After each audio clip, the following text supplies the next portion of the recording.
Hello everyone. I had a pretty good day today. Hope the same for you. I want to talk about today's topic of mental health and why it matters for the BIPOC community. I have so many things going on in the BIPOC community right now related to mental health.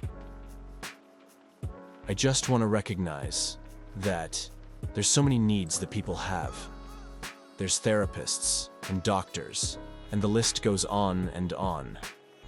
But specifically, I want to orient us towards therapists.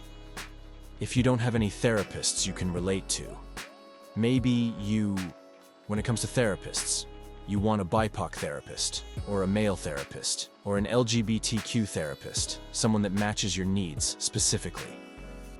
At the time when I was seeking therapy, my therapist was white. He was straight. He didn't seem like he had a lot of experience with regards to the LGBTQ community and the culture surrounding it. And so our conversations, I didn't really feel like there was that internal connection between us. I mean, yeah, he would help with some things, like for example, anxiety or depression.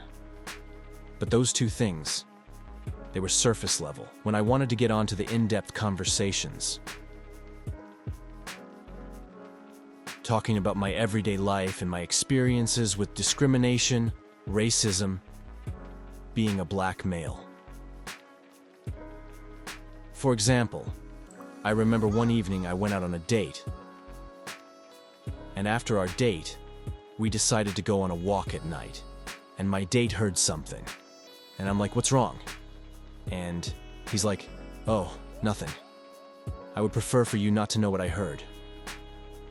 Can you tell me what you heard?" He's like, "Well, that person, he made a comment. He called me a nigger."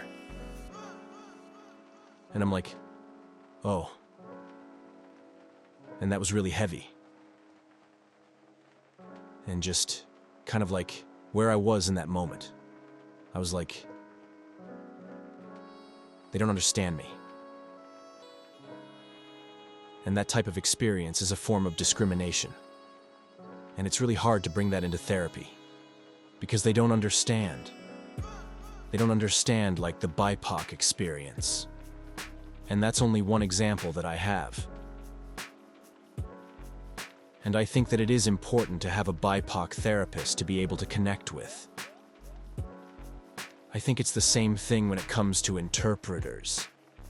I have absolutely no problem with the interpreters I have. But having specific interpreters with the language and the experience, and for them to be able to interpret my story, and they just get it. And with them also having that experience, it makes things more rich. Yeah, and it's tough.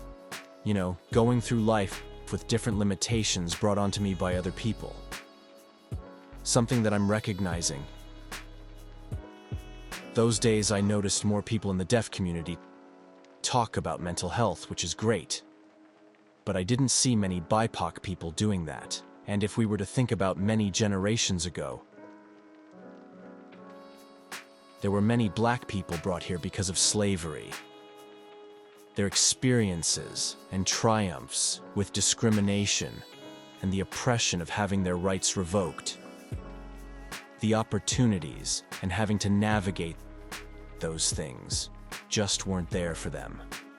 However, something to think about with BIPOC youth when it comes to language. My parents and the generations before them, and their experiences with education, it was a barrier for them. They had more limited opportunities. And today, the resources that we have now, compared to back then, are not as limited, if not for slavery.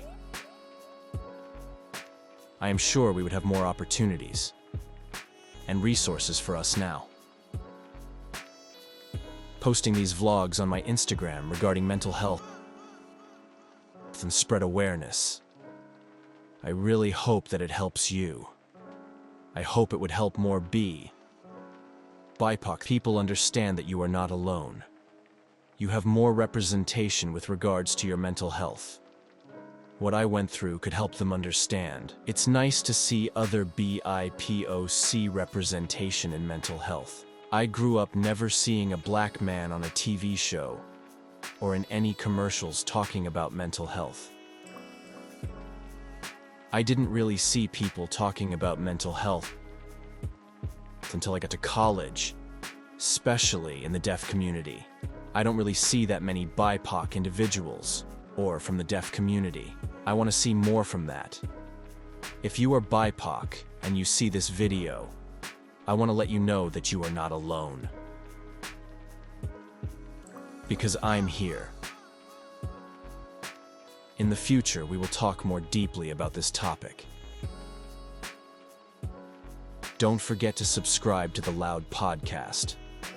Follow me at Timothy Y. Thomas on Instagram.